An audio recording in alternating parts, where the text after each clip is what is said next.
Eustaki Barrinda, Lekeitiar kapitana, 1883 jaiotakoa, eta Lazkaoko emakume batekin ezkondutakoa. Orduan Lazkaon bizi izan duzien, eta pixbe sortu zanen, eskatu zien, kapitan bezala jungo zan arrantza, bakailau arrantza kapitan bezala. Orduan beak esan zuen baietz, baino hemen bretoiak ziren garai hartan Europa mailan bakailaue manejatzen zutena eta txalupa bidaltzen zituten zitenak, eta orduan pixbe hasi izanen barkuk egiten, falta ziren marinelak eta importantena ezekiten arrantzako teknika berriak, eta nola bakailaue nola txikitu behartzen, eta hori dana.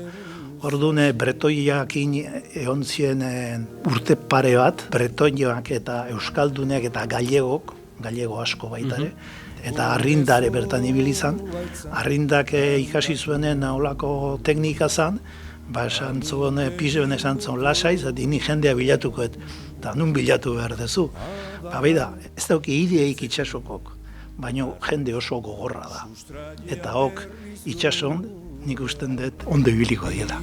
Eta orduan hasi zen, sekula esan gabe baino betogo, sarea botatzen, herri mailan, esanez soldata onak zirela, etorkizun handia zeukatela, eta baserri askotako semek egin txona Lazkaoko baserritako die, eta baitare juntzien Behasina, juntzien Atauna, Legorretako jendea, eta orduan goierritarrak eta Lazkaotarrak hasi ziren barkoietan arrantzan.